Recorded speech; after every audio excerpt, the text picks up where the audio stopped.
So good afternoon, ladies and gentlemen, and welcome to a very, very sunny Eastern Shore. We are at the Clarence High School ground, of course, the home of the Clarence Junior Football Club, and they are hosting Sandy Bay under 16.5s. As you can see, their team come up on the screen, playing, as we just alluded to, the Clarence under 16.5. So the Clarence team, coached by one of the doyens of the Clarence Football Club, Ben Setchell, and Sandy Bay with Matthew Capuano, who of course was a AFL player of some note, and also in the coaching ranks. So that's a fantastic get for the Sandy Bay Football Club. It is Andrew Silver Fox Hopwood in the main commentary tower, and I'm very, very fortunate to be joined by Scotty Donaghy in the co-commentary. Scotty, this is going to be such a wonderful game of junior football. Yeah, absolutely. Conditions are just perfect out here on the sunny east coast. Hardly a breath of wind. Conditions look good. Lighting's good. To me, everything looks great for a good afternoon. Well, they're two interesting teams as well, Scotty, in that Clarence were kind of a dominant up to 13s, even up to that grand final, where, of course, North Hobart came out and some thought that was rather surprising, but won that grand final. Then, of course, the year after, it was Clarence who came back, and it was Sandy Bay who have been one of the teams that are in and around charging them, competing with them, but it is Clarence who get their hands on the footy first, as we can hear their umpire, I think that's umpire Aziz, on the microphone. It's wonderful to have them come and join us, as that was a quick kick there by Dylan Scott, which has just gone to the Soto. A very, very good start there by Clarence. And one of the things, Scotty, I would have thought that Sandy Bay really need to have a good 5-minute opening. They don't want to let Clarence lead from the front. Yeah, no, look, it's the same with most teams. If you're not up and about to start off with, it's always catch up, and nice bit of ball work there. Oh, look, Scott, just back to that. That was beautiful play there by the Roos. The way they had it out wide and got it back in towards the middle. I think it was Johnson. That's a beautiful left foot kick for goal, as we'll see just again on the Mood Food replay. That was just silky skills, as they look to bring every player into that passage of play. So a nice goal here. Here it is again. In fact, it was Johnson who just got that handball over. I'll pick that player up, but gee whiz, Scott, that was beautiful team play there from the Roos. Yeah, no, good pick up, good skills, nice execution, great work. So as we just look down and glance at the Brighton's Best Bakehouse scoreboard, we see that Clarence, of course, they are up and about 1-1-7 to Sandy Bay, yet to score. They need to settle early. Of course, you can't win a game of football in the first quarter, but the reality is you can lose one, and you don't want to be running from deep behind against a resurgent Clarence team here, as there is Dylan Scott again, in and under, tapping it very hard towards the boundary line. Nice play there by Sandy Bay as they go towards that outer side. Leading their run to the ball is Massey. Picks it up, looks inside, being tackled here by Pavlidis. Nice play there by the Bay, and Pavlidis with that good second effort. Now it is the Roos who come back around now. Long raking kick, good use of the body there by Ward. Ward's dispossessed, and a strong tackle by Sylvester as Sandy Bay then go forward. Here is an opportunity for them. They're inside 50 for the first time, bumbling along towards that open forward line. Sandy Bay now go pick up. That's a wonderful handball back into the open space, but Clarence Scott just seemed to be running in numbers. They almost need to do a head count there by Capuano. Their work rate is very, very good at this early stage. Yeah, no, look, they're moving around. They're covering some great ground, and their eyes are up. Yes. A lot of these age groups, they tend to just get the ball, belt it forward, but these guys are having a good look around, looking sideways, and hitting players up. Yeah, that's a very, very interesting. That's why you're here as the expert commentator. You've spotted that very, very well. It's no just kick like you might see in the juniors. That every time that they do go up, they are looking for someone. And Sandy Bay now, they're going forward. Well picked up by them. It might have been McShane. Comes back again. A nice shot on goal by Pavlidis. He goes for that second effort. And all the questions that have been asked of the Clarence defence have been answered so far. They've had a couple of inside 50s. And on that last line of defence, they've been very, very good. Sandy Bay trying to fight hard to keep that ball inside as they're we can hear from umpires is that it is indeed another free kick. Newstead goes inside. That's a good mark taken by Jackie Wilson. And he has done a very, very nice job. So I think that goal before as well, Scott, might have even been Harvey Hurd who kicked that one. Of course, Harvey is a wonderful player and a very good co-commentator as well. But here, back to Wilson. Wilson has a shot. That is a fantastic shot for goal. And Jack Wilson has put that one through. Scott, that one came from the top shelf. Yeah, no, that was a great kick. A couple of AFL footballers could take note of that one there. There was no hook or banana or whatever you call it. Nice little drop punt through the middle. Gee, that was good. And isn't that an interesting thing, Scott, that you've just mentioned there as we see here on the Mood Food replay? I still can't get my head around. I'm a Carlton man. We've got a big, strong, over 200 centimetre full forward who can't kick the ball straight. I mean, it sounds like what right has the old Silver Fox got to, be critical of a man who kicked the most goals in the AFL last year, but I still find that very, very strange. Yeah, look, it is. I think Stevie J was the one that started it off, yep. And we can't talk about Carlton all the time, mate, but the young Collingwood blonde Jack Ginnivan last night, dead in front and tries the old kick around the body. Yeah. What happened to the drop punt?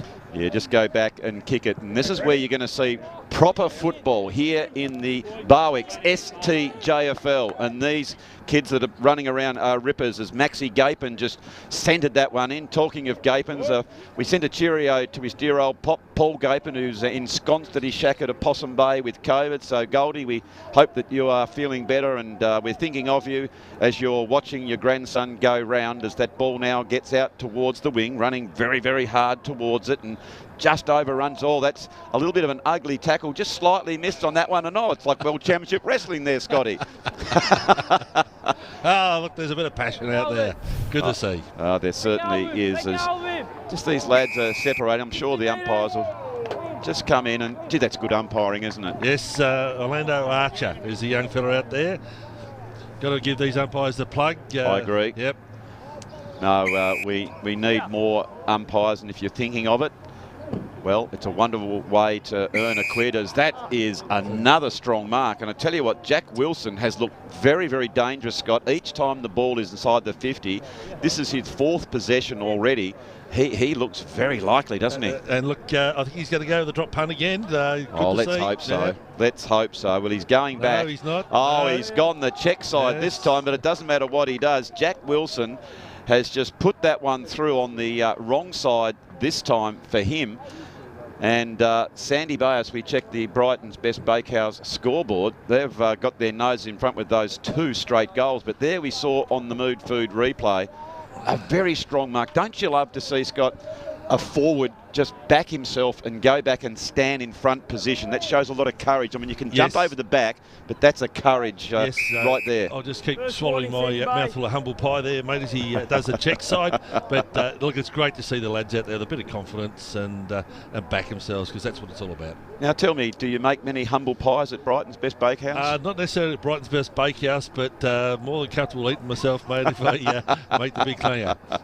So there was Riley Johnson, young blonde-headed fella. Ollie Hill goes in also very, very hard for Clarence. And now Clarence are coming back with some interest. Good punch down back there from Sandy Bay. They're trying to get that out. It might have been just Fielding gets it close towards the line as Angus Machine sees that one out, and it will be another boundary throw in. The standard, Scott, so far has been very, very good. You'd expect that from teams 1 and 3, and these are two that will probably figure at the pointy end of the season, I would have thought. Yeah, look, and they look pretty evenly matched across the lines. I was just watching the under-14 game, and a couple of fellas from Clarence looked like they'd popped up from the under-9s. That was such the difference between the smallest fella and the tallest, but these guys are a lot more even across the board. Yeah, I absolutely agree. As going up there, that's a nice tap. It was Hudson Ward in and under, and that's a good snap out there, but just running back is a nice play there by Harvey Hurd. Beautiful left foot kick of the ball. going down deep into his attacking area. But there is Knighton for the Bay, just gets that quick kick away. Didn't have a lot of time and space, so he was rather rushed as it comes back inside Clarence's 50 arc again. Well played here by the Bay. Matthew Zeman, because that Zeman, very, very good players for Sandy Bay as they get it out wide toward the Mike Hope Canteen side. But here is Hurd again. He's very silky in skills, and by gee, he uses the ball so well. And he comes back inside for a second possession. He goes very, very long towards the top of the square, that area of danger. At the 9-minute mark, it is Sandy Bay through very effective 50, and that's probably only been the difference, hasn't it, Scott, that when they have entered the 50, they've probably used the ball that little bit better. You know, with those couple of marks for Wilson, they've been very precise in the way they've gone about it. Yes, yeah, look, they've probably picked out some players in the forward line, whereas Clarence has been more to a spot. Yep. So now, coming back inside, nice effort to mark there by Newstead.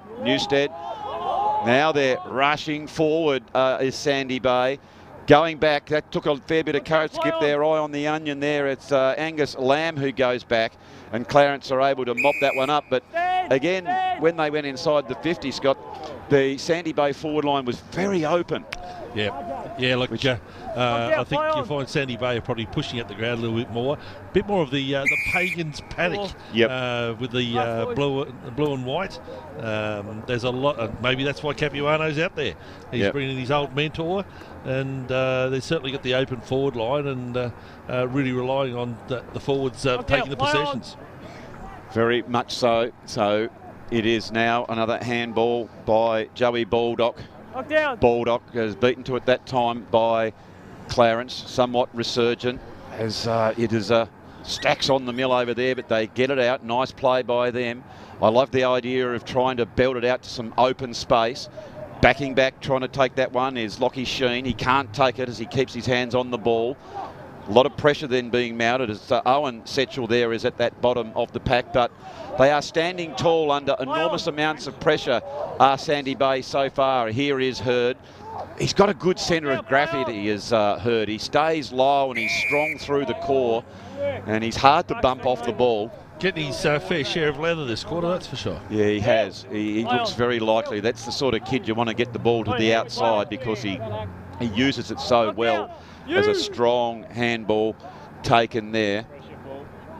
So that's very nice play as Sandy Bay under a fair amount of pressure. That was Angus McShane, got the handball out, but he's deemed that he was tackled and didn't dispose of it correctly, and it's going to be a Clarence kick for goal.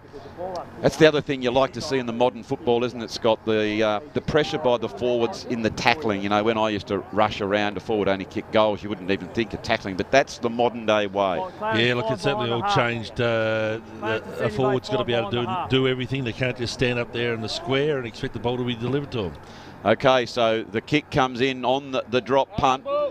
In just that effort to get that extra distance, just pushed it to the far side and through for the minor score. But gee whiz, we've got a very, very even contest here in the Barwick's STJFL game of the day, coming to you from the sun-drenched climes of the Eastern Shore here in Clarence High School in Belrive or Howrah, Scott? I'm just trying to think. It's on the verge, isn't it? Look, let's just go on the Clarence border. High School. Clarence High School, indeed, as that ball goes close to the line and in fact has gone over. And it's just, I reckon we're right on the boundary, to be quite blunt. So we say one half of the ground can be in Howrah and the other side is in Belrive. But the umpire now throws it up as Clarence have got the ascendancy. There is Newstead. And a nice mark there taken by the Bay. Just going back, I think that might be Moore. Moore now just looking to see his options. Needs to lower the eyes here, Scott. Yeah, look, we won't put any commentator's curse on the young fella. He's certainly probably going to be sitting up there on his distance. Oh, he's got the shot. That was terrific. And why wouldn't you look for Wilson? He's been somewhat dominant, and for the first time he's erred on that particular occasion as the Bay come back inside, gets it to Wilson, and he can't take it. I love it when we can get an insight here, Scott, of the umpires, and they talk to the players and give them confidence that they know what they're doing. Yes, look, umpire as is, we've got him mic'd up so we can hear what he's saying, and the feedback out there to the players, I think, is great. I always used to love umpires, as we can see that one, when they'd say, no, I didn't see it that way, fellas. I thought you tried to knock it out, so keep... You know, I think it's terrific. Yep. Absolutely terrific. So there is umpire Aziz, who throws that one up. It is Clarence now who are working they forward, and it's coming up to nearly 14 minutes in the first quarter of the game of the day, and it's going from end to end footy. It's at a great pace as Joey Baldock takes that mark. He goes inside and uses the ball beautifully as O'Toole has got it, and O'Toole now is going to go back, and I reckon this time, Scott, this one will be inside his distance. Yes, look, I think distance won't be an issue there, and look, I'll put the curse on, mate. I think this one's going to go straight through the middle. Well, there you go. You were here very, very early, looking at the boys warming up, and look at that, going back. For a minute there, it worried me from the curvature in the run, the Buddy style, but he knew it beautifully, his kick, and then it worked slightly, as we see here on the Mood Food replay, slightly from left to right and straight over the goal umpire's hat, as we now check the Brighton's Best Bakehouse scoreboard. And Sandy Bay have been so efficient. 3 goals straight, 18, to Clarence with the same amount of shots. They are 1, 2, 8. Yeah, look, once he curved off there to the right, umpire Aziz was straight onto it. The arms went up, play on, and they've got to do that with that stand rule. Yep. Yeah, no, I think it's interesting. So far, the interpretations have been very, very clear and precise in today's match. So we are just over the 15-minute mark in what will be 20-minute quarters of no time on, and Harry Sylvester, very strong fella, barrel chest, tries to get it further field to Manning, comes down over the back under a fair bit of pressure to stand underneath the ball as Owen Setchell tried to go back with the flight of the ball. He couldn't pick that one up. Now they're trying to work their way forward. It was Maxi Gapin who's just dropped down inside the forward 50 arc, who can't get it, but there is Wilson. He just hands it off to some running players here for the Bay. It's very, very close towards the line. You can see some of the action down there. You can see those magnets are starting to move around and get some action stations, and some of the volunteers, of course. It's great colourful scenes, and a good crowd have come to watch this big occasion. 2 of the preeminent quality teams in the Barwick's STJFL under 16.5 competition that you are watching, ladies and gentlemen. Be 1 or 2 players out there, Scotty, again, I reckon could be running around. Who knows? It could be with the Tasmanian team in a few years' time. Look, you never know, mate. We can look and hope. Yes. Touch ball, play on. Well, you can hear there, that was called touch balls that came in. I think it was Newstead who took that mark. Well done. But it was touched, and it was a nice early call there, so there was no dispute on that one, Scott, wasn't it, by umpire Aziz? Yeah, no, very clear in his call as well. So that was Sims who went inside to the ruck, but just setting up beautifully behind the ball at the moment, Sandy Bay, as they come back inside the 50, and there is Baldock taking his time. Left footer uses the ball so beautifully, and now they have another shot on goal. And I apologise, ladies and gentlemen, at quarter time, we've just got a couple of players that we haven't got their numbers, so we'll get some clarification. And this is one of the young fellas. I'm not sure if this is more, but anyway, we'll certainly get that for you in just a few moments. As that kick goes back, it pushes it to the near side and through for the minor score. So it looks like Hurd's decided to take himself in that back line. Of course, he is playing through the midfield, and why wouldn't you want him taking the kick? He'll clear this one outside the 50 arc because he kicks it beautifully, and there is that very long kick, almost makes it towards the centre of the ground, and Ryan jumped up there, couldn't quite bring that one in. A strong tackle by Max Gapin, almost appeals there, but that's an even stronger tackle that has been rewarded. I love to see that in Australian rules football, Scott, when a player never gives it away and runs someone down and tackles like that. Yes, the speak up and stay chatty jumpers are really effective out there, aren't they? Yep, they are, as you can hear umpires. That's the special one that was minted, which came in between Clarence and Lauderdale. Lindisfarne. Oh, well, in the underage, was it? But in the senior competition, I apologise. Yes, yep. So, but it is great to see the juniors coming on board following Clarence and Lauderdale in the original match some years ago. So here they go through Angus McShane. Further afield to O'Toole, who's one of the boys who's got a goal already, but that's a good strong mark on the last line of defence, and they needed that one. With a minute to go, Clarence under a little bit of pressure decide to go high and strong. There at the back of the pack just is as is. Gets it out to that open space now. Ward running to it, been beaten to it, but very fortunate the ball's come back. Lovely smother there by Sandy Bay. They're the 1%ers, Scott, you just love to see from a defender, don't you? Yeah, look, nice bit of work from the young fella. So now, Sandy Bay just, I'll tell you one thing, Scott, they are really using the ball so very nicely. And that number 15 that had the shot a few minutes ago was Sam Essex. And he looks like a very likely type, as here goes Wilson again trying to bring the ball back. They need a mark as it's got about 30 seconds at the front of the pack. Newstead is beaten, and a quick kick for goal by Pavlidis, and he has put that one through just where the small man should be at the front and the centre. And Scott, that is a very nice goal. Yeah, look, the base confidence and skill level has gone up from the start of the quarter. At first I thought they're not going to match it because I didn't think their skills were quite up to where Clarence were, but they're moving the ball well up and down the ground and looking for people, and handballs are hitting targets, and it's made a massive difference towards the end of that quarter. Well, it is quarter time here at the Clarence High Oval, and just checking again the Brighton's Best Bakehouse scoreboard that sees Clarence 1-2-8 trailing Sandy Bay 4-1-25 is what is a very exciting match. So ladies and gentlemen, don't go too far. We're going to take our first break and we'll be back with all the action very shortly.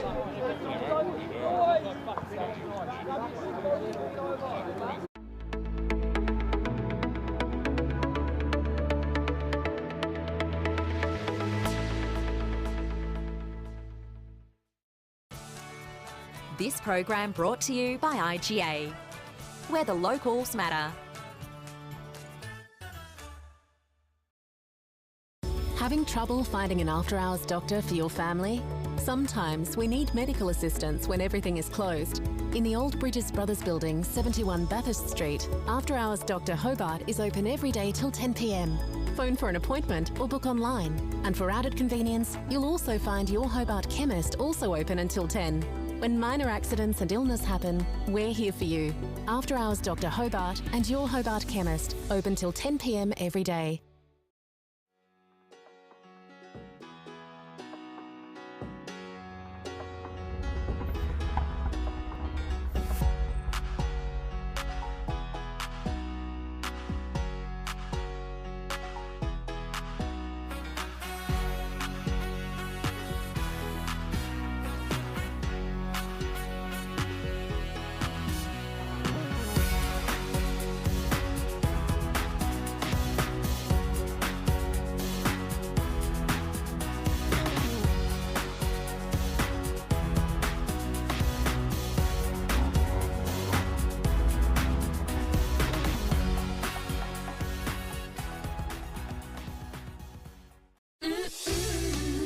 Best Bakehouse, love that homemade taste. Brighton's Best Bakehouse, delicious in every way. Loving the taste, love it homemade. Their own recipes, freshly baked. Brighton's Best Bakehouse, love that homemade taste.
So welcome back to the Clarence High Oval here on the sunny Eastern Shore. We have got a cracker of a game. Of course, Clarence running very nicely this year at top, with Sandy Bay always being the chaser, and Scotty Donaghy has gone out. And now we're very thankful for filling in, but now we've got an A-grader. I'm very, very pleased to announce that we've got young Will Bush, who has stepped up, making his debut with the Fox. Welcome on board, Will. Thanks, good to be here.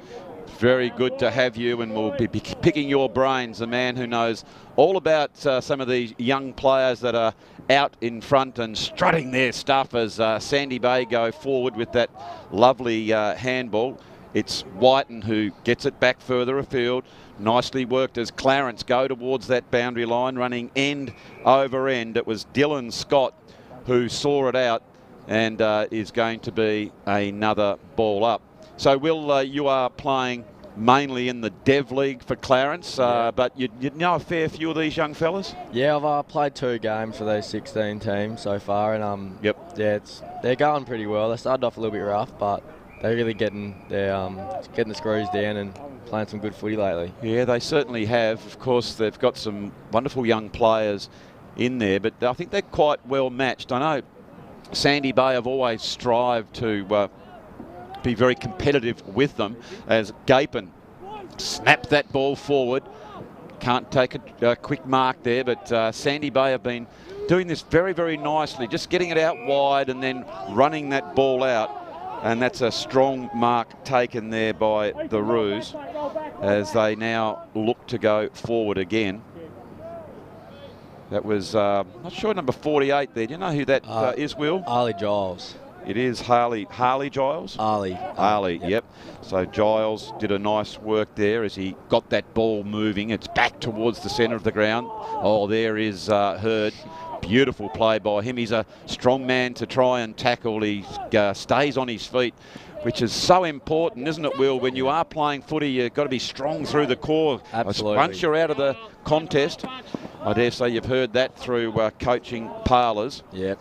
So that was Pavlidis again, going back. Now there is a little bit of pressure on Hurd. He's overrun that one. That was just the vagaries of that oval ball, Will. He was there on it, and it bounced back. Done well there, Harvey. What do you know about Jack Wilson? He looks a likely type, does Bluey Wilson, to Sandy Bay. Yeah, I played a bit of school footy against him last year, and he can get a nice sneaky goal out the back, and he reads the ball well. Well, he's certainly been a good target, but that is a strong mark there. Who have we got there? Cody Whiten. Yeah, we got a few boys there, so that's Cody Whiten. Yep. Beautiful work by Cody Whiten. There it is, I see. We've got him down as 26 on the sheets, but we've just been corrected. Lucky we've got the expert commentators of Will Bush here who just knows them all. But it is now Joey Baldock with that trusted left boot. I think he might have been pushed after he had that one, Will, and that's going to be very, very costly. Absolutely. You can't really afford to do that. It's only a bit of emotion, but he needs to calm down a bit here, RJ. Yes, he certainly does. And there's a bit of testosterone out there. There's a bit of rivalry. There's great rivalry between these two clubs. Yeah, absolutely. So now it is the Bay, and it is Jack Wilson, whom Will and I were just speaking of a few minutes ago, goes toward the goal, and that's his 3rd shot at goal and 3 goals. And I like the way he's put 2 drop punts through, as Bluey Wilson, and one on the check side. He looks very, very dangerous, Will. Definitely. So putting your coaching hat on here, Will, would you look to make any changes? Would you sort of think to yourself, is that the right matchup with Wilson, given he's got 3 goals in these early stages of the match? Yeah, I reckon Harvey's going to do a good job on him. It's just, we've got to find the spacing right, and the midfield, they're losing all these centre clearances, so if they just get that right, get a bit more chat in the middle with Cody to try and tap it to the right spots, they'll sort it out and soon get a few more goals on the board. Yeah, that was well taken there by Moore. Scything left foot kick in towards the attacking area. It's a very, very good crowd gathered to watch this game. Why wouldn't it? It's the top of the table clash as Aziz plays on very swiftly, goes back in towards that forward area. Brilliant pick-up by Harnell for the Bay, who looks a very likely type. The Roos trying to burst their way through. being tackled now. So the drop punt comes in as they go up, but just timing it, and a very, very nice mark taken in the last line defence. It's Knighton now. They're releasing Will out of the back line very nicely. They're spotting up their players. They're not wasting kicks, are they, the Bay? Yeah, absolutely. They're finding the easy option. First option's normally the best one, so... Yeah, so you can see that one there. I apologise, it's gone close to the line. Yeah, like you said, the first option is, but they're just taking their time. They seem to have a bit of poise about them, Will. Yeah, you can see they are moving the ball a little bit better than Clarence at the moment. They're just a bit more composed with it. And Yeah, they seem to have a bit of time over the ball as Harnell is wrapped up there, as we can hear from umpire Aziz, who comes in now to throw that one aloft. We are in the Moose Lewis Tower here, just got a great vantage point. And as we just look over the Derwent, just beautiful vistas over here, as there is Baldock, gets the quick hands out, gets it to a quick fleet-footed Zeman in towards those goals, going end on end. Coming back is Massey. Massey under a fair amount of pressure, gets the quick handball over to Ryan. They team up very nicely, do the Roos, and just as we spoke about the teamwork from Sandy Bay, they teamed up nicely. But it's just that kick around the corner that didn't come off, as Aziz is on the line there, and he's been deemed to be holding the ball. I almost heard you a second ago, Will, with a bit of a huff and a puff. It was just that one-step kick from Clarence let them down, didn't it? Yeah, it's just they're really trying to rush things at the moment. But I reckon Ali here's taken pretty good option out here, taking his time to kick the ball. So they just keep doing that, lower their eyes a little bit more and a bit more pride in the skills. They'll get back on the board. Yep. Well, I guess sometimes it can be perceived pressure, Will, can't it? So even if they have some time and space, if Sandy Bay are pushing up into their faces, they just assume that they're going to be there. So that's, I guess, all power to Sandy Bay, who are doing a very nice job as that ball comes back inside right in front of us. That's a better kick there. It was a better kick from Hurd. He looks, Hill looks to go back inside. There is Ryan. Ryan tries to spread the ball, and both teams look to be spreading the ball. They're not going up and down the line at all in the old style football. They're looking at all times to take the blinkers off if they can and make use of the space on the ground. It's close to the boundary line, but that's a magnificent pick up there by Breen. Breen, with flowing hair, just rushes toward the line, but just backing back now, takes a nice safe mark on the last line of defence is Clarence. Big mark there taken, plays on by Williamson, and he has been caught. I tell you what, he thought he was away there, Will, but what about that tackle? That's the sort of thing that lifts a team, doesn't it? Yeah, I reckon there'll be a bit more talk there from their boys. Obviously, Ethan just trying to get the game going. It's the right thing to do, just might need to take a breath and reset at that point. I think I'm with you on that, as the ball is getting very, very close toward that boundary line, but it is Sandy Bay beaten to the ball that particular time. They're won by James Valdez. Clarence again picking it up. Ryan gets it end over end, trying to tap that one, and that was clever. Gets it back to a player who doesn't even break stride, gets it towards the 50, trying to bring that one in his bull. He goes towards it, and umpire Aziz comes over, and he'll throw that one up. We were just saying before, Will, it's great that we have an insight to the umpires. So when you're out in the field, do you like it when the umpire's explaining some of his decisions? Yeah, absolutely. When I umpire, I try to do the same, talk to them and let them know why I made the decision. So it's really good when you don't really know why it's paid, and they let you know. And Bailey's a really good umpire. He's does real well. He's good old touch footy umpire as well, so he knows what he's doing. Well, look at that one, Will. As we were talking about the umpiring, it was Clarence who moved that ball very, very nicely. I think it ended up into the hands of Ethan Williamson, who just snapped that one around the corner. As we see here, Will, on the Mood Food replay, Toby Mitchell got that one, and we can see the running play. And again, look at the kick. He put it in front, didn't break stride. Good handball as well, wasn't it? That was very, very good. And Ethan Williamson has put that one through for a great goal, and that will certainly get Coach Setchell up and about As we can see on the boundary line, there's a little bit happening. As we'll just check the Brighton's best bakehouse scoreboard, which reads Clarence 2-2-14, trailing Sandy Bay 5-2-32 in the game of the round in the Barwick's STJFL season for season 2022. Brilliant tap out here by the Bay as they go deep into their attacking zone. But Clarence will stem this one here, just backing that one back. Well played there by James Valdez. Only short in stature, but by gee, read the play well. I think that's Ward coming back inside. Here is Hurd. You know he's going to go back onto his left. He's beaten to it that one time. He goes to try and get it again. And he's been tackled. He's been rolled over. Might have been just that little bit too high. And Hurd will get the free kick. The old left footers, tell you what, Will, they shimmy to go on the right, but they're kidding themselves. I've never seen a left footer go on the right side any time at all, have you? Never seen Harvey do it in my life. Oh, absolutely. So now that one comes in. It's Clarence have got an opportunity now. So we're halfway through this second quarter as Clarence go the short kick. And Ethan Williamson, who was the goal kicker just a few minutes ago, Will, is starting to look a little bit dangerous. Yeah, he can definitely break this game open. He's a really good player. He's done really well in the 18 so far this year, and he's come down here and showing his craft. So it is Ethan Williamson now going that shot to goal. Oh, that is a brilliant goal there by Ethan Williamson. Don't do that again. And unlike in the AFL, when their eyes dart around, which frustrates me, I have to say, Will, he went back as the big power forward should, and he got the drop punt and he's just put it straight through the centre. I just love to see someone take some responsibility. Oh, he's got a green card here. Bailey's sending someone off for a bit of language. A bit of language here, so that's poor discipline from Sandy Bay, which they really don't need at this stage. They're going pretty well. They can't really afford to have this. Now they got one of their better backmen out.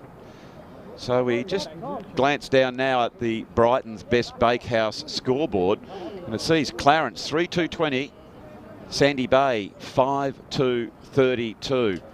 So of course the green card, Will, is that 15 minutes? He sure is, yeah. Yep. So 15 minutes off, that is very, very costly as Tom O'Toole now comes on the field. It's nice vertical leap there shown by the Bay. Not to any real advantage this particular time as that ball goes out towards the boundary line. It's going to be very, very close. It's a good tackle by Taj Brown. He goes back to get it again. Gets that quick kick, looking for the leading forwards. And there is a couple of very strong tackles. It was McShane who ended up with wrapping up his direct opponent. I think that might have been, was that Whiten? Or it was Whiten.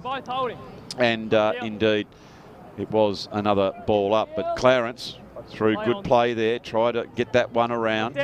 Leading out was Williamson. And it's gone off his hands and now out of bounds. So you started this year, Will, in the 16.5s. Where is it you started your season? No, I started the year actually in the Dev League because I had a bit lower numbers from COVID. And then I played, my dad's coaching the 18, so I played a few games down there. But when Setch has been a little bit short in numbers, I'm always free to come down here and help out the boys. Oh, that's fantastic. We saw that snapshot on goal just hit the post, so the minor score there to Clarence, and the ball's coming back, and here he goes again. That was going to go very, very close to the line. And gee whiz, that, again, I love the explanation there by the umpire. He thought potentially it might have been out, so he says, look, I can't quite see, let's just ball it up, and that's absolutely the fairest thing to do. As now just screwing that one back is Ryan, but Clarence at this particular time have been beaten to the ball as Sandy Bay now are trying to get a bit of a move on. They've had plenty of the ball at the moment. The momentum is certainly with Clarence, Will. Definitely, yeah. It's a bit of a momentum game, this AFL, so if they keep going like this, it'll be a real close game, I reckon. I think you're right. It is an interesting thing, these momentum swings, Will, isn't it? You have to really take the opportunity. When the ball is going your way, you've actually got to put scoreboard pressure. I know from my coaching, you just got to soak up some pressure when some of the teams get their hands on the old onion. So that's what you've got to do. So now Sandy Bay just have to stand tall and not allow Clarence to get another goal if they can possibly do so through a succession of handballs. It was Breen who got that one out, and now they do run that one. I think that might be O'Toole who gets the quick kick, getting back through the centre of the ground. A good physical contact here. That's a brilliant pickup. Go to the bounce and coming right down through the centre of the ground. Somewhat of an ungainly kick, but it's a good kick because it goes to the advantage of Beauville, and Beauville goes back. And I tell you what, Will, that's an absolute coach killer, isn't it? When the ball hasn't been down your 50 and you see a team come in and get a goal, but lucky for Clarence, it's a little bit of a let-off. Yeah, it happens a fair bit. It goes against the flow of the game, so Sandy Bay's missed out on that one, but it was a really good play by Jarvis Bream to run out the middle. Certainly was. Back line as well. You see Hurd, the designated kicker, and why wouldn't you when you've got a big kick like that? Comes out now to James Valdez, comes back inside. Good couple of strong tackles being applied as Whiten tries to break their way clear. You can see him over the footy now. One of the things I've noticed too in this game, Will, there's a lot of young men playing with the helmets. Are you a helmet man? I did actually wear one a couple of years back, and I had a few concussions, but I've veered away from it now, but I like it. I like Cody wearing one. Yep, no, I don't mind that at all, as we can see. Hand over the ball. That might have been Fulsang who was trying to clip that one out, or Sammy Essex for Sandy Bay. But there we can see the Leo Sayer lookalike there in Taj Brown just stepping off the mark. And I reckon this would probably be on his limit, would it, Will? Or would you back him from there? Yeah, trying. He's got an all right kick on him. It's more about the accuracy, I see. All right then. So here he goes. Steady. It's a good-looking kick from the accuracy, but just didn't quite have the distance in that kick and touched on the line. So well done there by the Bay, as the Brighton's best bakehouse show that. Clarence are edging their way forward. They are 3-4-22, trailing Sandy Bay 5-3-33 as Harnell goes inside. That was a really good switch. And you can see from Sandy Bay, they had the numbers there, but that was an errant kick as Ryan picks that one. He goes back inside, just evading the kick there. It was Johnson who goes round and gets it inside towards Williamson. Williamson this time absolutely drops it, so he comes back around and opens the angle up on the goals. And almost a mark taken by Sandy Bay, but they spill it. Well played by them. That was Ollie Moore in the last line defence. But the good thing there, Will, was that Sandy Bay have the numbers around the contest. Yeah, definitely. And it's good by Patrick Harnwell. He's using his vision. The last thing he's done is look wide. Yes. Hasn't gone straight down the line, so there's good signs for Sandy Bay here. It certainly is. Here is Pavlidis who gets it inside his 50. If he can get a quick kick out, you can see a spare player over there, but Clarence are awake up to that one as Massey comes back to assist. They've got the numbers here. They haven't had it inside their 50 too much, have Sandy Bay in this particular quarter, as Joey Baldock goes for the ball, and he has been held without it. And Baldock is going to go back and have another kick.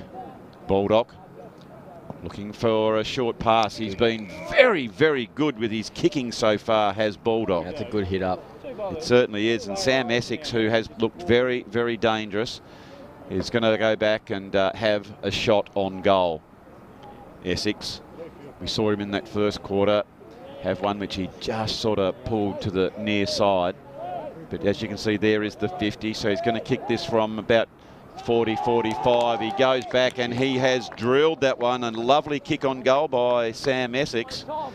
Again, Will, that's exactly what you want to see from your forwards. Definitely presenting up well, and it's what Clarence need to do. They need to hit the short ones in instead of blazing away, going along to Ethan. He's got a good grab on him, but they've got a good back line on Sandy Bay, and it's hard to pick him out when you've got three of them contesting at once. So if you try and hit this small one laid up like they just did then, I'll definitely get a bit more on the score. I love the poise that was shown there by Joe Baldock. He didn't rush, did he? He just sort of held the ball.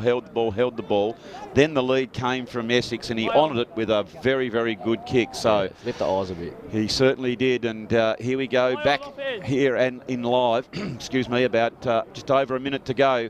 Clarence are going to try and respond as they go very long towards the goal as Williamson went up. You can see him arching his somewhat elongated frame and couldn't quite bring it in, and it's through for the minor score for them. Sandy Bay play on somewhat quickly. Maybe they can think to themselves they would like another opportunity to score. Ball has been held up. It was Newstead for Sandy Bay. Comes out towards the wing. They're running again in a really, really good contest. That was Wilson, who's moved up the ground a little bit now. He's having a bit of a run on the ball. It was Mitchell for Clarence, getting it back through the centre. It's the shortest way home, and Ollie Hill hasn't let him down. Hill looks to spread the ball now, so we're inside the last 30 seconds of play. Ryan normally uses the ball quite well and looks towards Williamson, who comes out. He jumps hard at it. And that's where you need your smalls with the front and centres, because I don't think Williamson will ever get beaten for the mark, so he's always going to bring it down. That's where I'd be if I was a small forward, as William has been told to play on. We're getting close now towards the end of the first half, as it is Johnson who screws it back, and indeed there is the siren for half-time here in the big game. And just as I alluded to, Will, you'd have a picnic, wouldn't you, if you were just playing underneath the lead of Williamson? Yeah, definitely. Players like Ollie Hill and Owen Setchell was on the bench there, but players like that, they're really crafty players, and if they get under, get the rovers, get it in long and try and get a goal. Yeah, I agree. So, ladies and gentlemen, it is half-time here in the Barwick's STJFL game of the day. Of course, we'd like a big shout-out before we go, Will, to our very, very dear friends, IGA, where the locals matter, of course. IGA, you'll see their emblem emblazoned on all the footies that the kiddies kick around in the Barwick's STJFL. Of course, a new one, Baxter's IGA, just opened up in Sandy Bay. Your Hobart Health. I know you were telling me, Will, you weren't feeling too well, and you went in and saw some of the doctors there. There's about 70-odd doctors at 71 Bathurst Street. And the good thing about that is they're open, got the after hours open till 10 o'clock. And if you need a prescription, they've got the chemist there as well. And if you need fuel to get in there to see the doctor, of course, you just go straight to Bennett's Petroleum, our very dear friends. Have a quick snack at the Mood Food and Brighton's Best Bakehouse. We thank them all very much, of our premium partners for season 2022. So, ladies and gentlemen, we are going to take our half-time break here at the Clarence High School Oval, and we look forward to bringing you the action very, very shortly.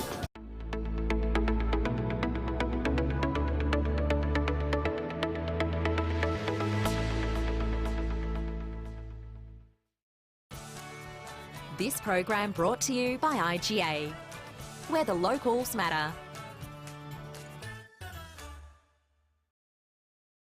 Having trouble finding an after-hours doctor for your family? Sometimes we need medical assistance when everything is closed. In the Old Bridges Brothers Building, 71 Bathurst Street, After-Hours Dr Hobart is open every day till 10 p.m. Phone for an appointment or book online. And for added convenience, you'll also find your Hobart Chemist also open until 10. When minor accidents and illness happen, we're here for you. After-Hours Dr Hobart and your Hobart Chemist, open till 10 p.m. every day.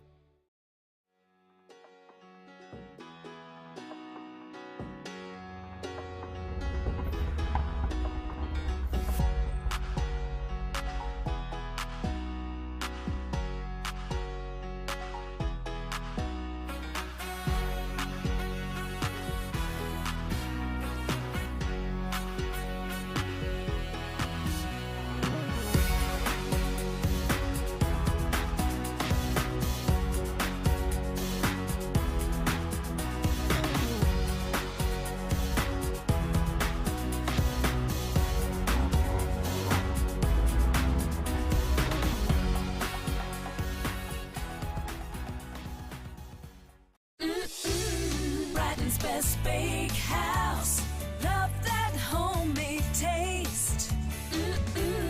Brighton's Best Bakehouse, delicious in every way. Loving the taste, love it homemade. Their own recipes, freshly baked.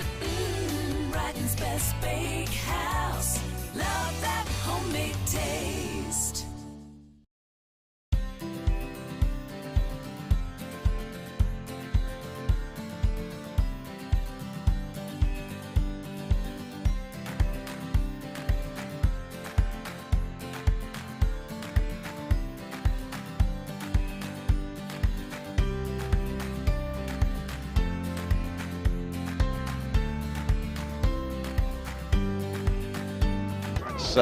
Lead from the front.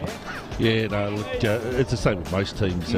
if you're not up and about to start off with, it's always catch up, and nice bit of ball work there. Oh, look, Scott, just back to that. That was beautiful play there by the Roos. The way they had it out wide and got it back in towards the middle. I think it was Johnson. That's a beautiful left foot kick for goal, as we'll see just again on the Mood Food. Very good. Sandy Bay trying to fight hard to keep that ball inside, as we can hear from umpires is that it is indeed another free kick. Newstead goes inside. That's a good mark taken by Jackie Wilson, and he has done a very, very nice job. So I think that goal before as well, Scott, might have even been Harvey Hurd who kicked that one. Of course, Harvey is a wonderful player and a very good co-commentator as well. But here, back to Wilson. Wilson has a shot. That is a fantastic shot for goal. And Jack Wilson has put that one through. Scott, that one came from... Give these umpires the plug. I agree. Yep. No, we need more umpires, and if you're thinking of it, well, it's a wonderful way to earn a quid, as that is another strong mark. And I tell you what, Jack Wilson has looked very, very dangerous, Scott, each time the ball is inside the 50. This is his 4th possession already. It is Clarence now who are working their forward, and it's coming up to nearly 14 minutes in the first quarter of the game of the day, and it's going from end to end footy. It's at a great pace as Joey Baldock takes that mark. He goes inside and uses the ball beautifully, as O'Toole has got.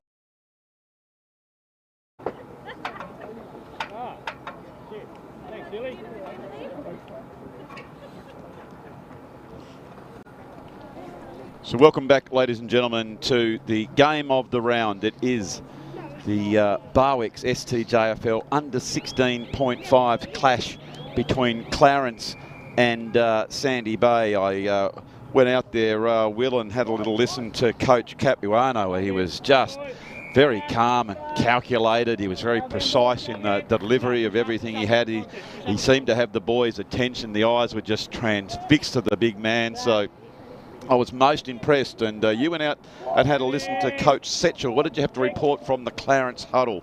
Yeah, he just wanted to be a little bit more clean with the bowl and on the ground, on-ground pickups. And the back line, don't be afraid to get a fist into it and just bring the ball to ground, because he trusts our small mids and small forwards to win the ball on ground. And also with young Taj's kick for goal, they kind of knew that he didn't have the legs, so he wants him to present up more. Yep. Like we were saying. So yeah. Well, you and I are on the money, and it was interesting that Coach Capuano did talk about momentum swings. He said it's inevitable in a game that it goes each way. It's how you try and repel that when it is against you. It's just part and parcel to football. But when we have the momentum, let's utilise it and create some scoring opportunities. Clarence now pick up that footy, and they're trying to get it inside their 50. They do. It comes back over. I think that might be Ward, who just bludgeons it a few metres towards the goal, running hard, and the back. That was well played there by Aziz to run that one over. So just the minor score there for the Roos, as Sandy Bay bring it in very, very swiftly. There was Owen Setchell just out the back, couldn't quite bring that one in. And I tell you, that's a very hard, tough tackle. I tell you what, Will, I'm glad that you and I are over here in the Moose Lewis Tower. Yeah, definitely. That was a tough tackle. Yeah, Owen, he locked it hard. He gets in there and has a go. He's always coming out a little bit sore after the game, so I like to see him get in there. Yes, well, he did well to actually jump back up so very, very swiftly on that particular occasion. That might have been Whiten who kicked that ball forward, but backing back, taking another mark, just looking to spread the ball, nothing on, so going down the line. Good spoil there. So as we've said before, this game has been played at a very, very high standard. The boys are looking to switch at all costs, and just this particular passage they've had no option on, so they've just had to go up and down that line, because it's very, very dangerous if you try to bring it back in towards the central corridor. As we look over there, and it might be Setchell who is coming off after that hard one, Will. I think it is him coming to the ground, off the ground, isn't it? Yeah, he copped a big knock last week. Oh, did he? As well, so he's had a rough couple of weeks. Oh, he's a bit sheepish now. Well, he did a great job to go out there. And that is a very, very effective kick without missing a beat. That was indeed Maxi Gapin who was at the end of that one. Looking somewhat resplendent with that toque. He's just had a bit of a Dad and Dave ready for the match. And here is Sandy Bay just taking their time now. Whereas before they came in with a fair amount of pace. That's a good kick, and being able to just run on with it that way was Baville. But he's been beaten to it. That's a brilliant tackle there by Baldock. And Baldock is rewarded for that one. I just thought for a moment that Sylvester, he's a bit of a strong bull, isn't he, the way he barks through. But hats off there to Joe Baldock, Will, for a strong tackle and holding definitely. on. Haz is a very good player. He wins the hard ball a lot, and that's a good tackle by Baldock to get him down and pin him. Certainly was, as there is Giles, comes back inside to a very, very dangerous position. And Sandy Bay go on that wrong side of the body. Beautiful play there by Harnell. Looks to bring some of his other players in. You can see going in again is Baldock. Just his head went back as if there is that tackle we saw on the Mood Food replay. It's one of my favourite things, Will, in this game. Great game of Australian rules when you see a strong tackle, especially those rundown tackles. Definitely, yeah. They get the team up as well, so if you get some of those going. Don't they? Here is Williamson. He goes in, and look at the way we just had the cameras directly behind that one. That ball swung from left to right, and that's the third goal to Ethan Williamson, and he's proving to be a real danger in this game, Will. Yeah, very crafty player, Ethan, so yeah. I'll have to get an eye on him soon, Sandy Bay. Thank you very much. So that number 9, I'm just going there. Is that Lockie Davey? Yeah, it is Lockie Davey. Yeah, no, he's a very, very good player. Yeah, he's one of the younger ones. He's come up from the 15s this year, and he's really shown himself. He's played a couple of 18s games as well, which is really shown a new leg there up there as well. So he's had a good year. Yeah, I should have realised who it was. I saw his dear old dad leg just sort of sitting near our commentary tower, and I commentated on him just a couple of weeks ago. Yeah. And he's a very, very good mover. So he is doing a very good job coming up the age levels here as Sylvester picks that one up. So we've got a very, very interesting game ensuing here as Clarence went up for the mark, and I'm not sure that it is indeed going to be a free kick. And Manning, he goes the quick hands off, looking for Aziz, who screws that one around, and here come the Roos, and they are certainly up and about at the moment, Will. That was a good play by Harry Manning. He knows he's pretty... I like the way he plays, Manning. He's definitely more of a team first type of guy, and he knew that he wasn't really got the legs there, and he handed off to young Roland Aziz, and he's got the snap on for his 100 games. He's up and about. Well, good play there. I thought for a second, given he's a left footer, Will, that he got himself into a little bit of trouble. But he knew his capabilities as he came back inside. Look at the steely stare on him. He's up and about. Oh, he's up and about. That's now a couple of goals in this third quarter as we check the Brighton's Best Bakehouse scoreboard, and Clarence resurgence on 5-6-36. Sandy Bay 6-3-39. Ladies and gentlemen, we've got a cracker of a game here in the Barwick's STJFL season, as Hurd takes that one and just steadies the ship slightly, and they just can't get their dukes on the onion at the moment, Will, can Sandy Bay. Yeah, that was good by Harvey, low in the eyes and finding RJ out there, and Ollie's roved that pack really well. And here comes Hill, look at this, and he has come back in. That's exactly what we need to do with the small ones like Ollie. Ollie's played a real good game so far, and I like the way he's just done that. So here's this young fellow. Will, what can you tell me about him? Hudson Ward. He is Hudson Ward. I thought it looked like Ward, yep. Bit of a dead eye in the set shot. I back him for me. So here is Ward. Ward goes back. Oh dear, Will. You put the curse on him, didn't you? That was an absolute Barry Crocker of a kick there by young Ward. Anyway, Sandy Bay, they're trying to come out through the agency of Harnell, who I'm being very, very impressed with now, and they get the release. Gets over the top. That was Moore. Moore comes back inside, and they really do need a score to build a little bit more confidence, I think, now. Sandy Bay, of course, had the most of the momentum, got out to a pretty comfortable lead, Will, and but Clarence have really storming home in this third quarter. Yeah, good, shows good team that can weather the storm of Sandy Bay.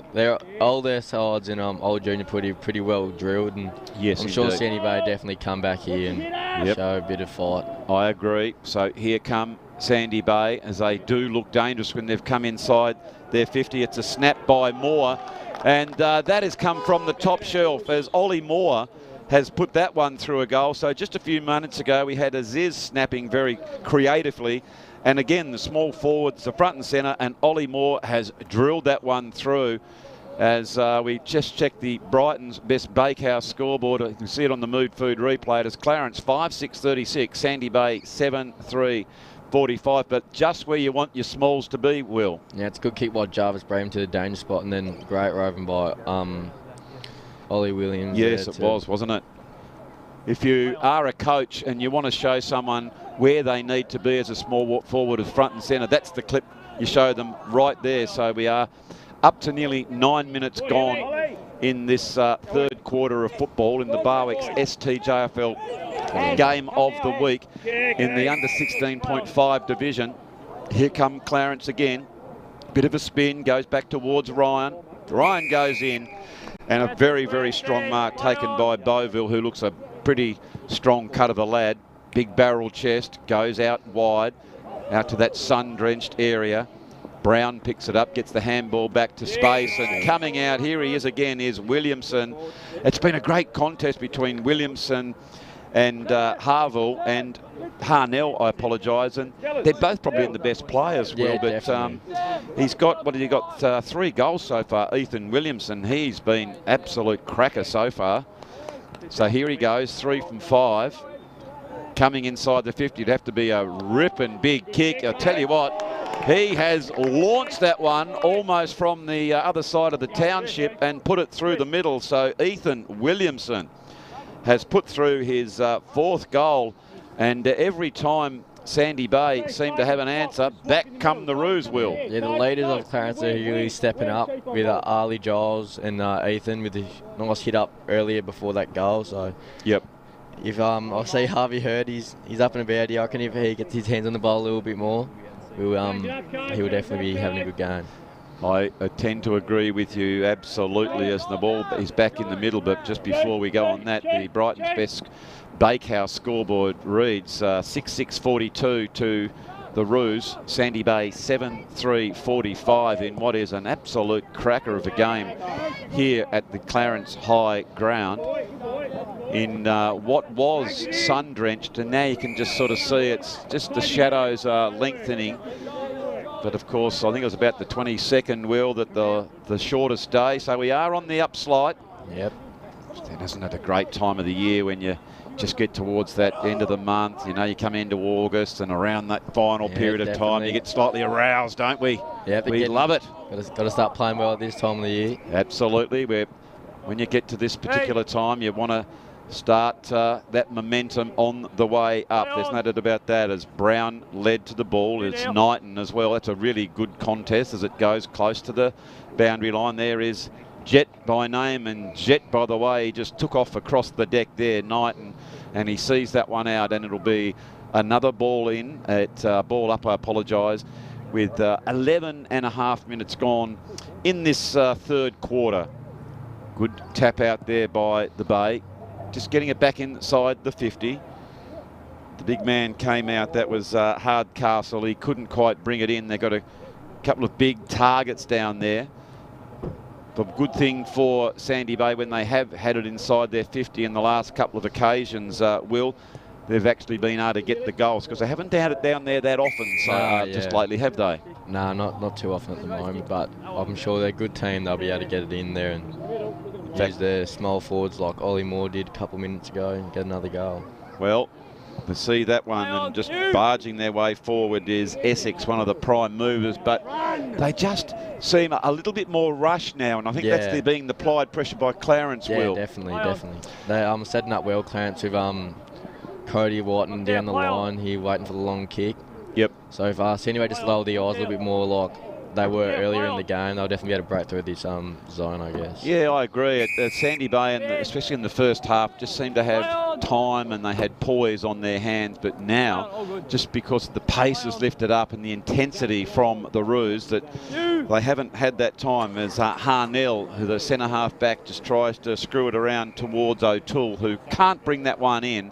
And again, it'll be a ball up as they bring that one in about 10 metres from that boundary line. So not only playing and assisting, I suppose, your dear old dad. I know your sister plays in the senior comp at Lauderdale, and you also umpire, so it must be always a pretty busy weekend around the Bush household. Always around football on the weekend for us, and most weeks I also got training, so we're keeping Dad and Mum busy. Oh, I bet you are. No doubt about that. Well, it's great to see. If there is someone out there, Will, who's thinking about umpiring, what would you say to them? Oh, definitely give it a try. If you're not keen on doing the field umpiring like myself and Bailey and Orlando out here, definitely go into the boundary umpiring for the like the old scholars and that, because you definitely get good money and it's real good fitness as well. There we are. You've heard it from someone with the experience. As Jarvis Breen backs back there and takes a very, very timely mark. And that's a lovely kick, just taking the time and spotting up McShane. Poor marking that particular time by the Roos, coming back out again. And this is what they did very, very nicely in the first stages, as Baldock took a good mark, but he hasn't been able to get that kick away in time. So a lovely smother by Clarence, and they've repelled that one. And gee whiz, we've got cameramen everywhere here as we've got the low down cameras, as that was a good smother as Maxi Gapin tried to get that quick kick. A bit of pressure being applied, so it's again, well, there's another famous person throwing that ball back in. There's Dr. Mark Baldock of your Hobart Health. It's great to see him just having the day off and doing his bit for community football and being the doctor for the Sandy Bay Club there today. Of course, if you do need some health issues, Will, like we said, you'd go into 71 Bathurst Street and see your Hobart Health. Fantastic facility in there, not only doctors but chemist, cafe, skincare centre. It's a wonderful, wonderful place. So there again, you can hear that whistle, and that ball's going to come back, and it's going to be a free kick to O'Toole. O'Toole now. Big, long, raking kick. Gee whiz, that tricked me, Will. I didn't know he was going to have a shot for goal. No, I thought he was going to lower the eyes so long, the big archer laying down full forward, but he had a shot, which I don't mind. Absolutely, absolutely. He thought he had the wheels to get there. He had the speed and then the bit in the leg, and he did have the distance, but just wasn't able to get it. Yeah, this is good by Clarence, using lowering their eyes, and great handball by Ryland there. Yep, so it was as they came back inside, used the corridor, running hard at it. I think that might have been Giles has beaten to it this particular time, and across half-back flank, that's where Sandy Bay have been good to set up some of their run. But just belligerent is that on-ball quartet from Clarence. You can see they're trying hard. I think might have been pinned and not the correct disposal. And a free kick will go to Bignell. Bignell, here is the spread that we just said. That could be costly as Knighton isn't able to bring that one as he just slipped over. Up they go now. Williamson tries to bring that one down. Sandy Bay have lost the handle on that one. That could be costly as Huey Clark goes back in. But he didn't have any prior. And well played though, Ethan Williamson. He's showing some good skill there, Will, in that not only flying for the ball, but the tackle pressure intensity is very, very good. He's very good in the air and on ground as well. So he's just that perfect size for take a good mark, but also be a small forward at the same time. Well, here he is, and he'd almost back himself from here. That's going to be a very, very long kick. But he kicked one from almost this time. I don't think he's had the distance as Williamson comes in. Good by Owen Satchel, that block there. It was. There is the kick. Well, he did have the distance, but in getting it, just pulled it to the near side. As we can see here, Sandy Bay just saying, we just settle this down. Baldock's made a lead. He's going to take his time now. Yeah, you see the pressure's going up here, so if they just take a couple more options, and that one there probably wasn't the kick, or maybe do it a little bit lower and harder, but you can see as soon as he kicked that, you see Baldock's hands went to his head. He says, oh, what have you done, son? It was a low kick, but let's see if it's going to cost them. He's working his way back out to try and get it again, and Sandy Bay do clear this one, but There is Clarence, all but forming that wall behind the ball with the quick hands. I think that might have been White who gets it across. You can hear here is scrappy old player. I think that might be Gapin who gets it, gets the high hands, comes back inside again. Good play here by the Roos. Sylvester, we know the strong fella, gets that ball towards the 50. It's gone high, wide and handsome. And I think it might have just come inside, so it'll be a ball up. So it is very, very close to three-quarter time here, ladies and gentlemen, in the Barwick's STJFL game of the day. It's Clarence under 16.5 v Sandy Bay.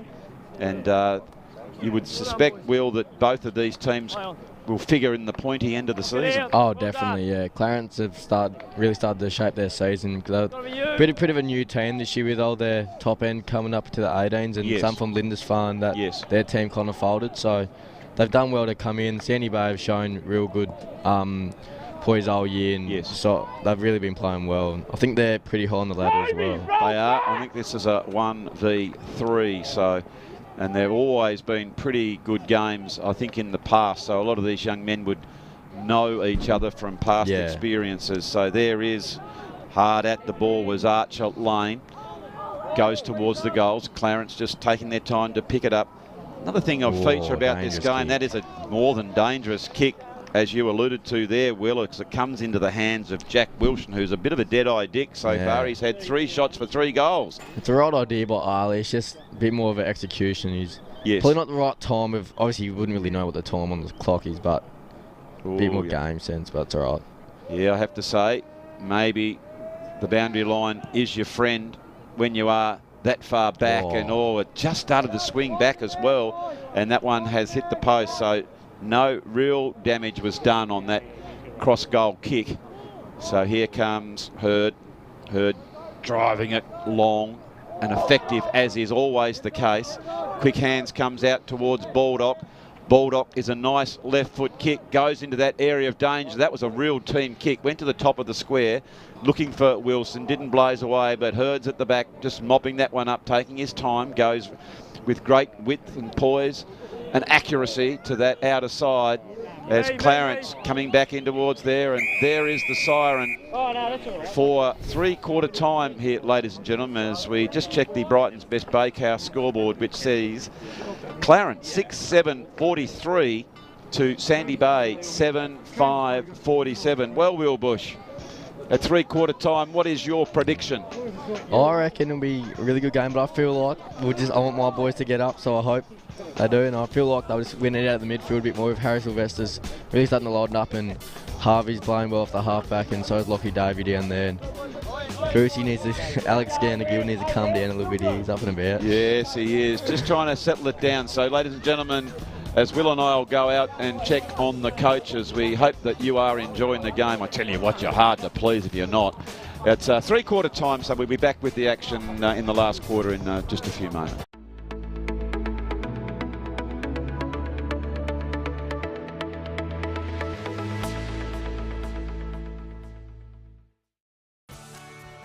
This program brought to you by IGA, where the locals matter.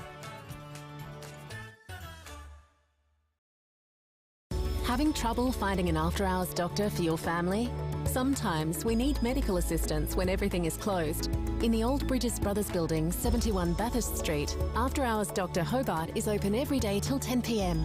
Phone for an appointment or book online. And for added convenience, you'll also find your Hobart Chemist also open until 10. When minor accidents and illness happen, we're here for you. After Hours Dr Hobart and your Hobart Chemist, open till 10 p.m. every day.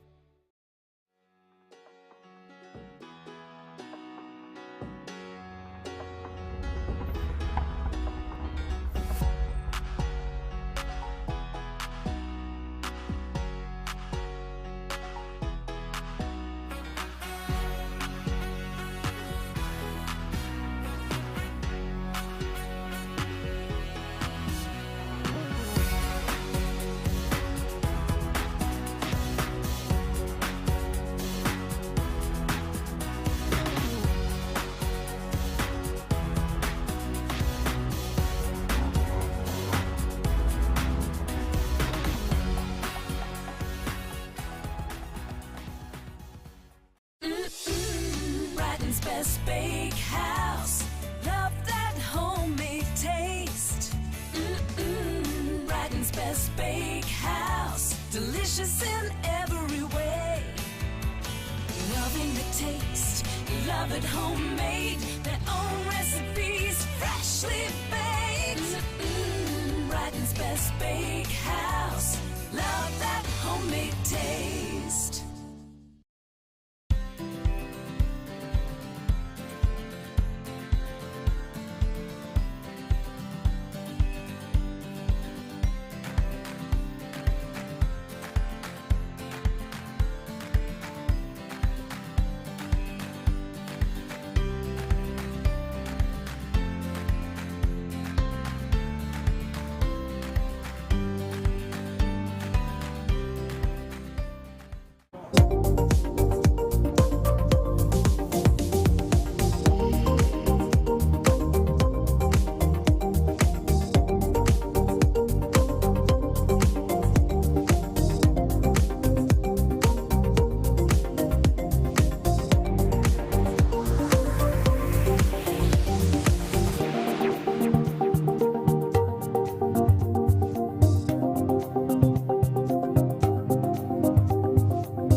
So welcome back to the Clarence High Oval in what has been a very, very entertaining afternoon of STJFL footy.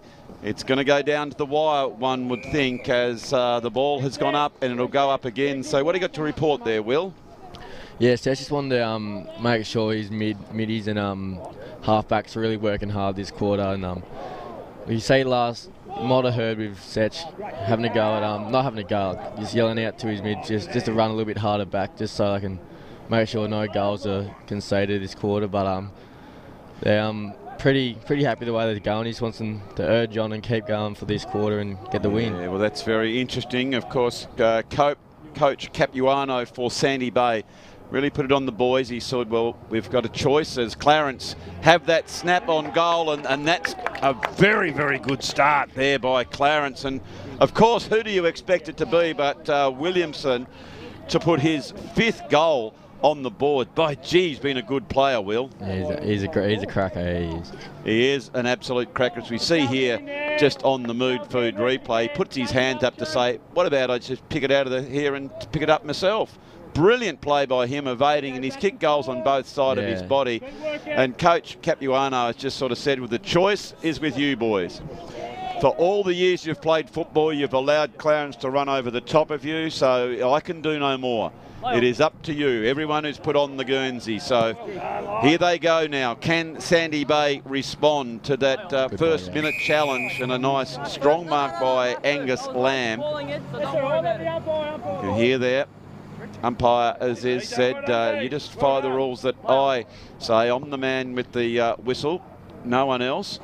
And some clearly stated, and that's a strong mark taken by Giles.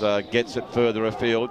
Sandy Bay pick it up through hands. This is nice play by Sandy Bay, setting it up beautifully by G. He runs well to Breen. Breen, long left foot kick, looking for the dangerous player there in Wilson, who just couldn't quite take the mark, and Hurd comes over the back, picks it up, but is beaten by the boundary line this particular time. And you'd think, Will, that Sandy Bay would just love to get a goal here, just to get back on level terms. Yeah, definitely. I reckon Jarvis, he's the one who earn it. He's the one to get their Sandy Bay boys going, and Setch was, I agree. He's telling them just to watch out for him, because he's looking to rip this game open here off the half-back. Okay, so you can see their ball is in dispute. They're trying to just push that one out, but it's not getting out there, and the umpire will throw it aloft. So for the first time in the match as well, that Clarence have got their noses in front on the scoreboard. It comes back inside as Newstead just puts the long arm out, but he can't bring that one in. As Hurd gets it, tries to go directly through the middle of the ground. You can see trying to get the sneaky one out, just pushing it, but getting some valuable metres there as he burrowed in. And again, it will be a ball up to the Sandy Bay end, or the river end, geographically speaking, as it goes out towards the 50. Well played by Ryan, who just bludgeons it over the top towards Maxi Gapin, who goes now. And they've got some loose players on to here, Clarence. Coming back inside the 50, you know where this ball might go, looking towards Williamson, as is always the case. You know he's going to be sniffing around. Hard over the ball. I think that was Davey, who's done a good job stepping up to the larger players, but Sandy Bay clear that one. They go to that open spaces. Not a lot of blue and white Guernseys now. The cavalry comes in to help them out. Trying to arch the back now and go the shorter part. That's a great lead in the pass, and it ends up in Wilson's hand. Wilson goes back in the centre, but look at that. That was a dangerous kick, Will. It's the right idea. It's just play a bit early in the game to be going straight into the middle. A little bit more of a 45-degree angle, but see what he's trying to do. Just trying to get the ball forward. Yeah, that was certainly dangerous. There is Davey. He's dispossessed by 3 Sandy Bay players who come and pick the pocket. Now they go back barrelling down the centre, but look at all those Clarence Guernseys. That comes back towards Baldock, and Baldock runs into a player. By the time he thought about evading the tackle, it was upon him, and he was a little bit slow. As Clarence now come forward, they get the hands through Brown, who gets a very, very quick hands off to Sylvester. Sylvester goes long and strong towards the goals, and they are looking very, very dangerous at the moment, Will. Yeah, Taj has done that all day. Really like the game he's been playing. He's leading up, hitting up, give the hands off. He's done that all day, and Satch is really happy with that. You know, he has. There's interesting, isn't it, when you watch the game of football, that you just have to do what job is given to you by your coach. Exactly. It might be you just, you know, you might even get a kick, Will. You might just be a permanent tackler or someone to keep the ball in the forward line. But as long as you do your job, that's what's the best for the team, isn't it? Definitely, yeah. They're the better players in the team, I feel like. The ones that just do their job and don't worry. Yep. One that plays that role real well is Will Massey down back. He does the same in the 18s. He's really good with that, just doing what he needs to do for the team and get the job done. Yep. So now that was Ward who goes inside, but he's intercepted this particular time by Sheen. Sheen comes out, and that's a strong mark taken by Harnell, and it looks like Harnell just might have been released slightly. Kept it to Baldock. Baldock, we know, has got a good left foot kick, comes inside, but a strong mark by White.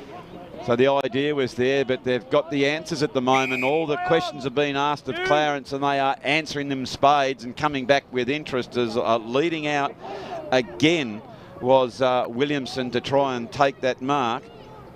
So he's being opposed by a number of Sandy Bay opponents as they get that one through for the minor score, because it was very, very dangerous there just for a few moments, and Huey Clark sees that one over. So we are 6.5 minutes gone as we just checked the Brighton's Best Bakehouse scoreboard. Of course, that goal went on to Sandy Bay. It's 7-10-52 to 7-5-47. So just that 5 points in it. Sandy Bay very much striving to get that next goal on the board.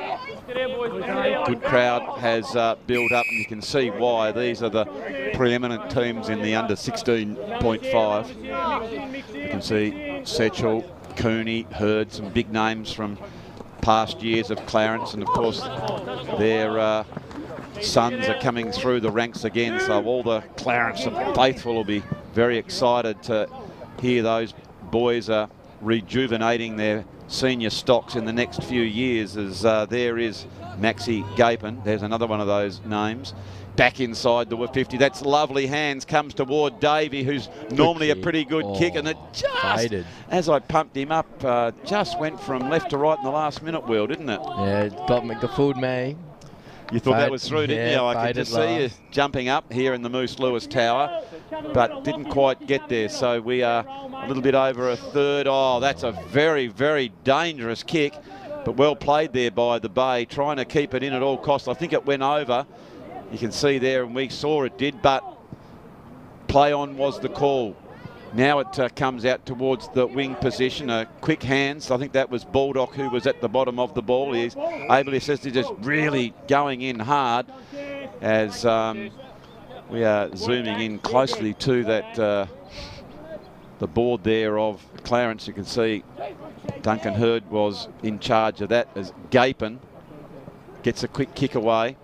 Here comes Williamson. Oh. Williamson screws that one around, and there's no stopping at the moment. He would certainly be putting his hand up for best on ground, wouldn't he, Will? Yeah, definitely. It just shows his class there. He just pretty much acted like another small forward, roving the pack, showing his craft on his right foot snap.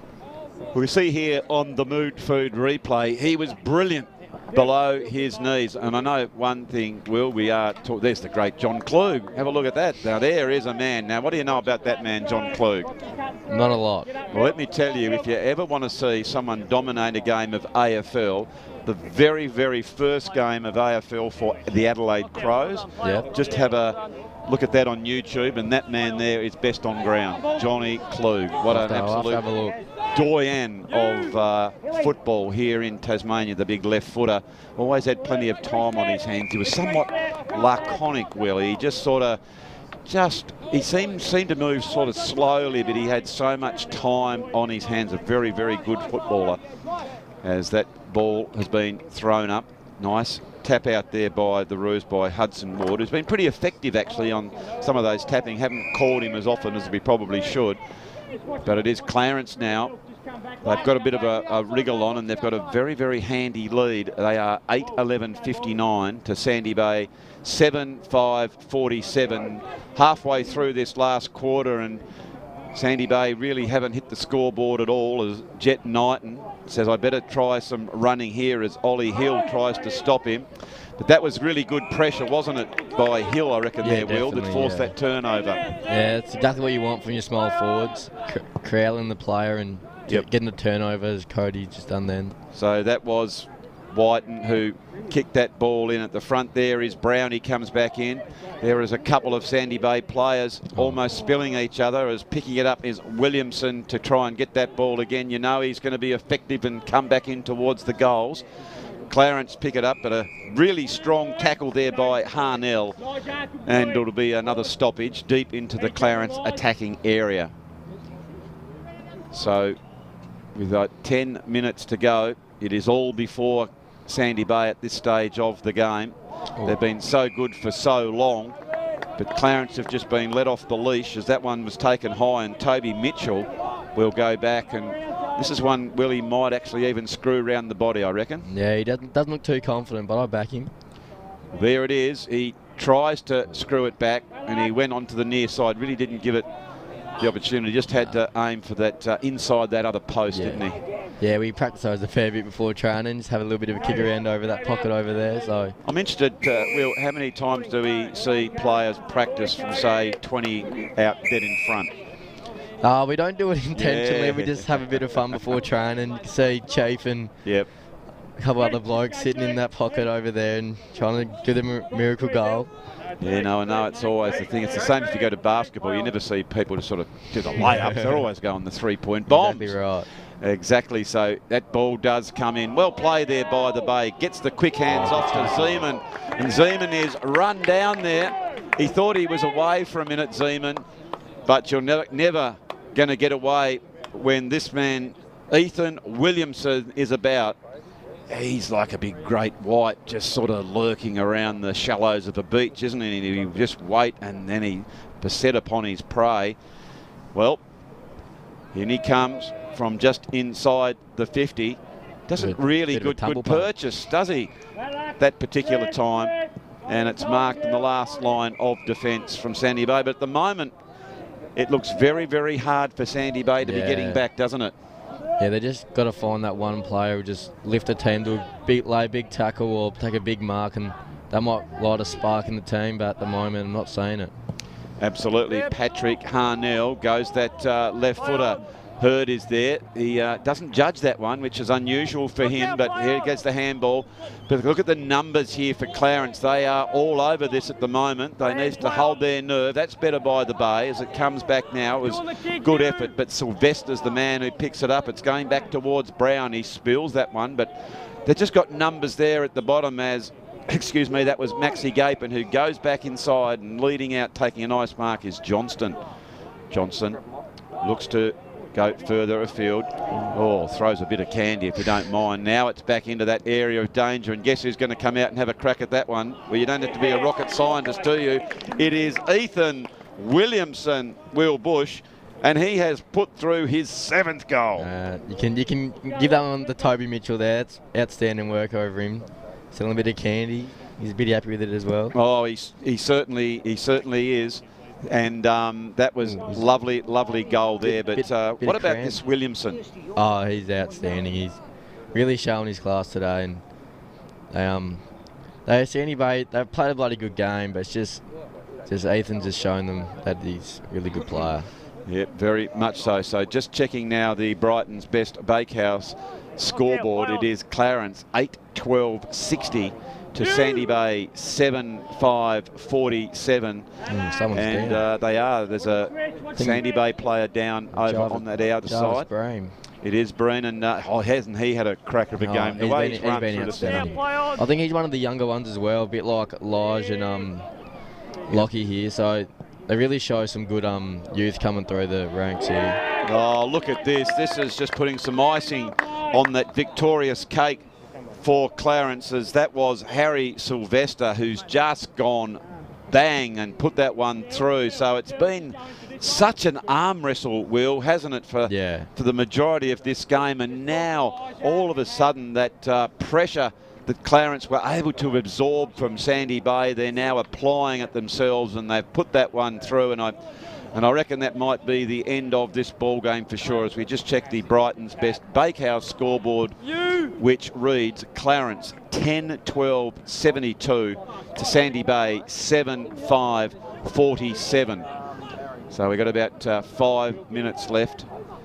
And Sandy Bay will be really hoping to get a goal or two in these last 5 minutes as well, Will, because they need some momentum going into next week's game. They've got nothing to be ashamed of it today. They've played bloody good. It's just, I reckon they just lost a little bit of energy. That third quarter, they were going real hard at it. They were showing some great pressure. It's just couldn't quite get over the line here. But that's right. Nothing bad to take out of this one.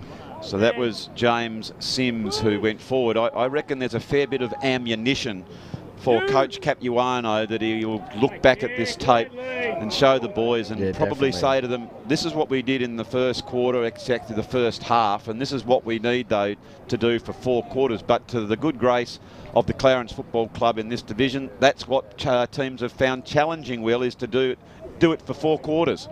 Is Ethan? There he is again, at Ethan Williamson. As we said before, he's kicked 7 goals here today in what has been a very, very dominant performance. And look at this. Gone the big bomb up through the centre of the ground. Hasn't come over the back, but that's the shortest way home.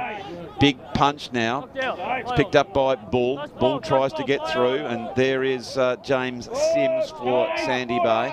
got the run of it, have the Bay now. Need to have a bit of a block and a bit of pressure now being applied. There is Bignell. Sandy Bay get it inside their 50s. One of the few times running very hard is Ollie Moore, as the whistle has gone for the out of bounds, and it'll be another ball up. But this time it is inside the 50 for Sandy Bay, kicking towards the Derwent Street end. Yeah, let's see what they can do. I feel like number 3, Jack Wilson, he's a bit crafty. I reckon he'll get one here. Yep, well, there he is. There's Bluey Wilson, as you alluded to. He picks it up. He goes the handball into that area of danger. Charging at it is Matthew Zeman. He's always got that never give up attitude. That might have been socked through for a goal. There is the opportunist goal. And that was Jed Palmser who has put that one through. Gee whiz, that was an opportunist goal there, Will. Yeah, definitely. That's a bit of a lifter for the team. Just knowing that they bit of hard work they've had the whole game, it's just paid off just for this last little bit. Nice work by Zeman, who got it, and you can just see the toe poke there by Parza and put it through, and so the floodlights are on, and the ground was absolutely bathed in sunshine. I was just sitting here resplendent in my shorts, almost a pina colada and a t-shirt, and by the end of it I'm going to have the overcoat and the heater on. It's certainly, you know, it is in the depths of July, as that's a strong tackle there in the middle of the ground by Harry Sylvester. So we're down to about 2 minutes to go, and it's got to be 20 points at the moment. It doesn't seem like 20 points, Will, does it? It seems like a much closer game than that. Yeah, Sandy Bay, the scoreboard doesn't really reflect on how they played today. I've been really impressed with the way they've moved the ball and I agree. The pressure they've shown. So there is Dylan Scott tries to come back inside. Sandy Bay urging their players forward. Their head was down, I think, and taken just that little bit too high. And the free kick now going here towards the Bay. They decide to switch that one to the outer side, looking towards Knighton. Toby Mitchell is on. He is on. Toby Mitchell did a very nice job looking out towards Hill. He's beaten to it this time by Patrick Harnell. Harnell's had a pretty good game across half-back. It's another handball that ensues. That was Sammy Essex who came back on. There is Davey.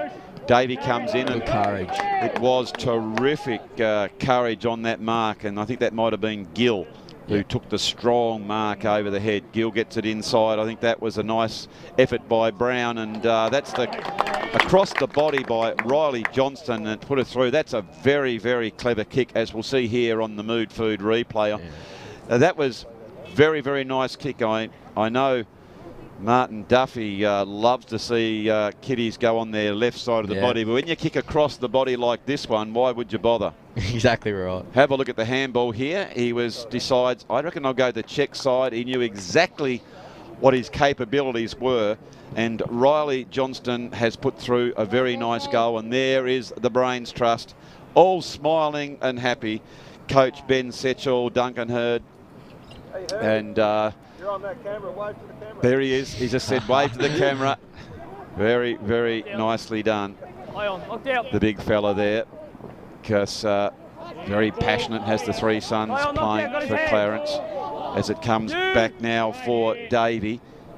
Davey, he's really worked his way into the game, hasn't he? He has, yeah. He looks really good. He's a nice upright in his stance, like his dear old dad. And here is Johnston again, the man who got the last goal.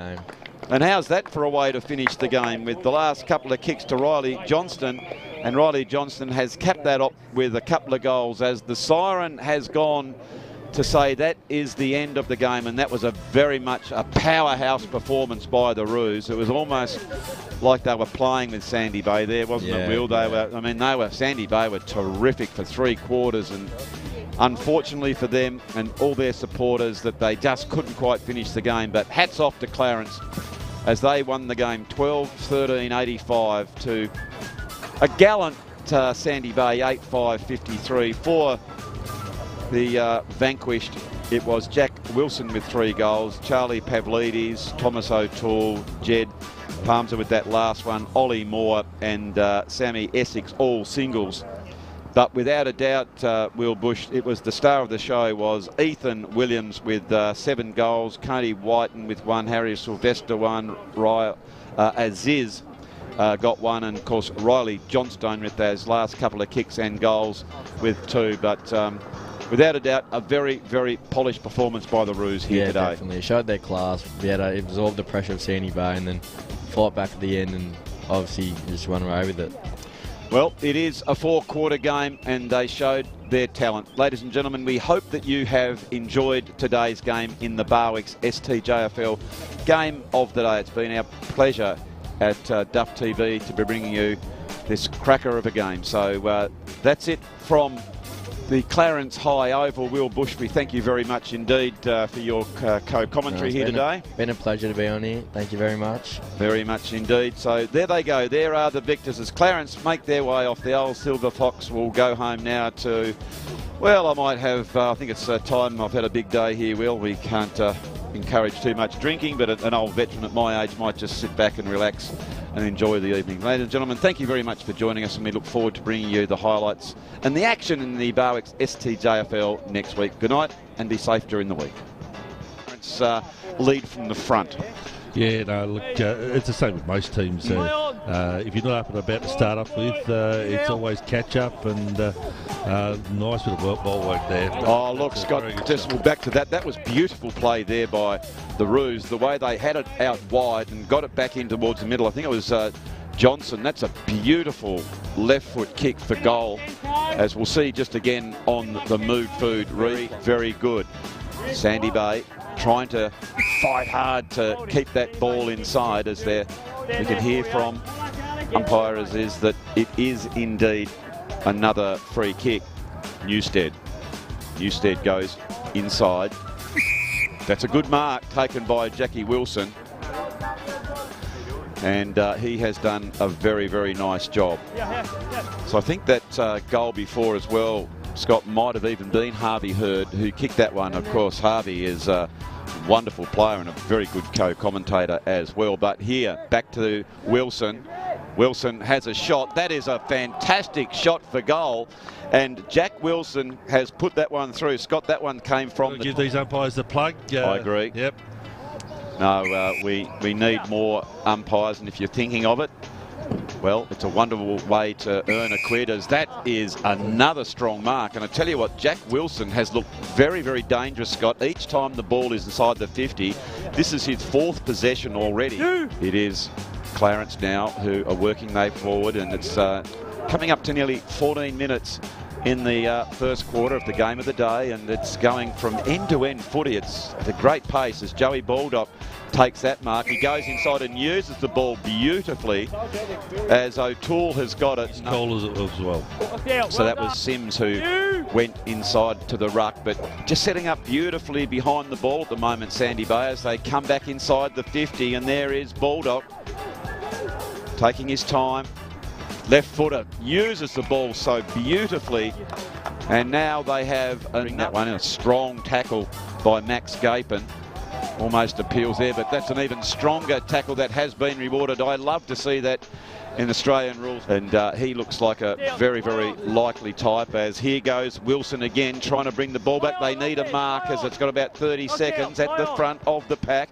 Newstead is beaten, and a quick kick for goal by Pavlidis, and he has put that one through just where the small man should be, at the front and the centre. And Scott, that is they're really getting the screws down and playing some good footy lately. Yeah, they certainly have. Of course, they've got some wonderful young players in there, but I think they're quite well matched. I know Sandy Bay have always strived to be very competitive with them, as Gapin snapped that ball forward.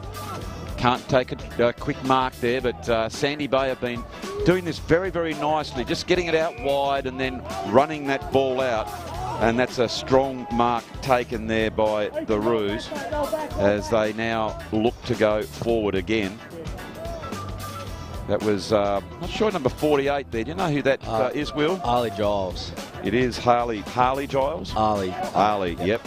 So Giles did a nice work there as he got that ball moving. It's back towards the centre of the ground. Oh, there is Hurd.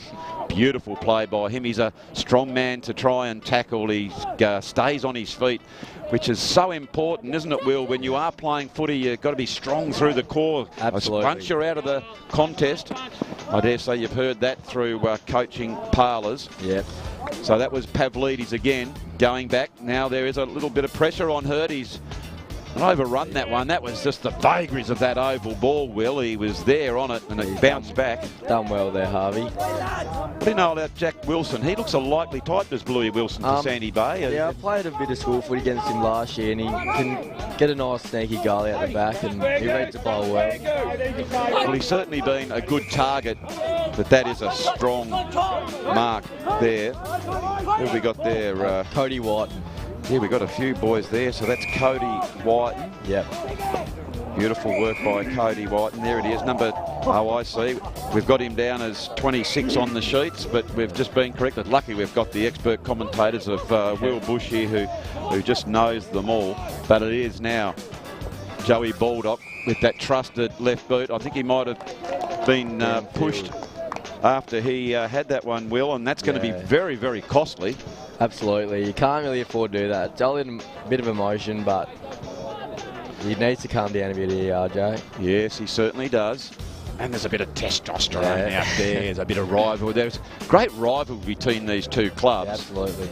So now it is the Bay, and it is Jack Wilson, whom Will and I were just speaking of a few minutes ago, goes toward the goal, and that's his third shot at goal and 3 goals. And I like the way he's put 2 drop punts through as Bluey Wilson, and one on the check side. He looks very trying to bring that one in his bull. He goes towards it, and umpire Aziz comes over, and he'll throw that one up. We were just saying before, Will, it's great that we have an insight to the umpires. So when you're out in the field, do you like it when the umpire's explaining some of his decisions? Yeah, absolutely. When I umpire, I try to do the same, talk to them and let them know why I made the decision. So it's really good when you don't really know why it's paid and they let you know. And Bailey's a really good umpire. He's does real well. He's good old touch footy umpire as well, so he knows what he's doing. Well, look at that one, Will. As we were talking about the umpiring, it was Clarence who dangerous. Yeah, he can definitely break this game open. He's a really good player. He's done really well in the 18 so far this year, and he's come down here and shown his craft. So it is Ethan Williamson now going that shot to goal. Oh, that is a brilliant goal there by Ethan Williamson. Don't do that again. And unlike in the AFL, when their eyes dart around, which frustrates me, I have to say, Will, he went back as the big power forward should, and he got the drop punt and he's just put it straight through the centre. I just love to see someone. And Baldock is going to go back and have another kick. Baldock looking for a short pass. He's been very, very good with his kicking so far, has Baldock. That's a good hit up. It certainly is. And Sam Essex, who has looked very, very dangerous, is going to go back and have a shot on goal. Essex, we saw him in that first quarter have one which he just sort of pulled to the near side. But as you can see, there is the 50. So he's going to kick this from about 40, 45. He goes back and he has drilled that one. A lovely kick on goal by Sam Essex. Again, Will, that's exactly what you want to see from your forwards. Definitely presenting up well, and it's what Clarence need to do. They need to hit the short ones instead of blazing away going along to Ethan. He's got a good grab on him, but they've got a good back. Rewarded for that one. I just thought for a moment that Sylvester, he's a bit of a strong bull, isn't he, the way he barks through, but hats off there to Jovi's other players in. You can see going in again is Baldock. Just his head went back as if there is that tackle we saw on the Mood Food replay. It's one of my favourite things, Will, in this game. Great game of Australian rules when you see a strong tackle, especially those rundown tackles. Definitely, they get the team up as well, so get some of those going. Don't they? Here is Williamson. He goes in, and look at the way we just had the cameras directly behind that one. That ball swung from left to right, and that's the third goal to Ethan Williamson, and he's proving to be a real danger in this game, Will. Yeah, very crafty player, Ethan, so yeah, I'm have to get an eye on him soon, Sandy Bay.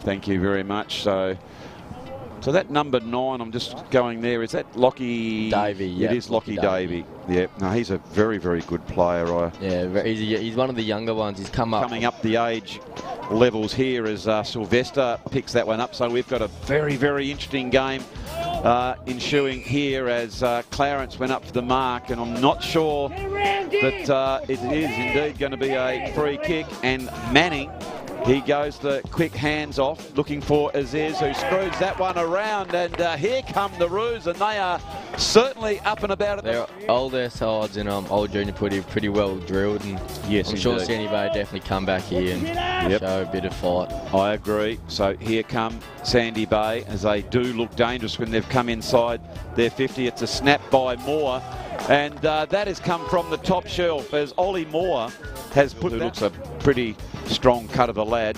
Big barrel chest, goes out wide, out to that sun-drenched area. Brown picks it up, gets the handball back to space, and coming out, here he is again, is Williamson. It's been a great contest between Williamson and Harville and Harnell, I apologise, and they're both probably the best players, Will, but he's got, what have you got, 3 goals so far, Ethan Williamson. He's been absolute cracker so far. So here he goes, 3 from 5. Coming inside the 50, it'd have to be a ripping big kick. I'll tell you what, he has launched that one almost from the other side of the township and put it through the middle. So Ethan Williamson has put through his 4th goal, and every time Sandy Bay seemed to have an answer. He just wants them to urge on and keep going for this quarter and get the win. Yeah, well, that's very interesting. Of course, Coach Capuano for Sandy Bay really put it on the boys. He said, well, we've got a choice as Clarence have that snap on goal, and that's a very, very good start there by Clarence. And of course, who do you actually? He runs well, does Breen. Breen, long left foot kick, looking for the dangerous player there in Wilson, who just couldn't quite take the mark, and Hurd comes over the back, picks it up, but is beaten by the boundary line this particular time. And you'd think back inside the 50. That's lovely hands, comes toward Davey, who's normally a pretty good kick, and it just, as I pumped him up, just went from left to right in the last minute, Will, didn't it? Yeah, it got fooled me. You thought that was through, didn't you? Now it comes out towards the wing position. Quick hands. I think that was Baldock who was at the bottom of the ball. He's able, he says, to just really going in hard as we are zooming in closely to that the board there of Clarence. You can see Duncan Hurd was in charge of that as Gapin gets a quick kick away. Here comes Williamson. Williamson screws that one around, and there's no stopping at the moment. He would certainly be putting his hand up for best on ground, wouldn't he, Will? Yeah, definitely. It just shows his class there. He just pretty much acted like another small forward, roving the pack, showing his craft on his right foot snap. We see here on the Mood Food replay, he was brilliant below his knees. And I know one thing, Will, there's the great John Klug. Have a look at that. Now, there is a man. Now, what do you know about that man, John Klug? Not a lot. Well, let me tell you, if you ever want to see someone dominate a game of AFL, the very, very first game of AFL for the Adelaide Crows, just have a look at that on YouTube, and that man there is best on ground, Johnny Klug. What an absolute doyen of football here in Tasmania, the big left footer. Always had plenty of time on his hands. He was somewhat laconic, Will. He just sort of he seemed to move sort of slowly, but he had so much time on his hands. A very, very... In that pocket over there and trying to do the miracle goal. Yeah, no, I know. It's always the thing. It's the same if you go to basketball. You never see people just sort of do the layups. They're always going the three-point bomb. Be right. Exactly. So that ball does come in. Well played there by the Bay. Gets the quick hands off to Zeman. And Zeman is run down there. He thought he was away for a minute, Zeman. But you're never going to get away when this man, Ethan Williamson, is about. He's like a big great white, just sort of lurking around the shallows of the beach, isn't he? He just wait, and then he beset upon his prey. Well, in he comes from just inside the 50. Doesn't really good purchase, does he? That particular time. Oh, throws a bit of candy if you don't mind. Now it's back into that area of danger, and guess who's going to come out and have a crack at that one? Well, you don't have to be a rocket scientist, do you? It is Ethan Williamson, Will Bush. And he has put through his 7th goal. You can give that one to Toby Mitchell there. It's outstanding work over him. Selling a bit of candy. He's a bit happy with it as well. Oh, he certainly is. And that was lovely goal there. But what about this Williamson? Oh, he's outstanding. He's really showing his class today. And they've played a bloody good game, but it's just Ethan's just showing them that he's a really good player. Yeah, very much so. So just checking now, he had a cracker of a game. The way he's run through the centre. I think he's one of the younger ones as well, a bit like Lodge and Lockie here. So they really show some good youth coming through the ranks here. Oh, look at this. This is just putting some icing on that victorious cake for Clarence, as that was Harry Sylvester. There's Bluey Wilson, as you alluded to. He picks it up. He goes the handball into that area of danger. Charging at it is Matthew Zeman. He's always got that never give up attitude. That might have been socked through for a goal. There is the opportunist goal. And that was Jed Palmser who has put that one through. Gee whiz, that was an opportunist goal there, Will. Yeah, definitely. That's a bit of a lifter for the team, just knowing that bit of hard work they've had the whole game, it's just paid off just for this last little bit. Nice work by Zeman, who got it. You can just see the toe poke there by Parza and put it through, and so the floodlights are on and the ground was absolutely bathed in sunshine. I was just sitting here resplendent in my shorts, almost a pina colada and a t-shirt, and by the end of it I'm going to have the overcoat and the heater on. It's certainly, you know, it is in the depths of July. That's a strong tackle there in the middle of the ground. Sammy Essex, who came back on. There is Davey. Davey comes in, and courage. It was terrific courage on that mark, and I think that might have been Gill playing for Clarence as it comes back now for Davey. Davey, he's really worked his way into the game, hasn't he? He has, yeah. He looks really good. He's a nice upright in his stance, like his dear old dad. And here is Johnston again, the man who got the last goal. And how's that for a way to finish the game, with the last couple of kicks to Riley Johnston, and Riley Johnston has capped that up with a couple of goals as the siren has gone to say that is the end of the game. And that was a very much a powerhouse performance by the Roos. It was almost like they were playing with Sandy Bay there, wasn't it, Will? Sandy Bay were terrific for 3 quarters, and unfortunately for them and all their supporters that they just couldn't quite finish the game. But hats off to Clarence as they won the game 12-13-85 to a gallant Sandy Bay 8-5-53 for the vanquished. It was Jack Wilson with 3 goals, Charlie Pavlidis, Thomas O'Toole, Jed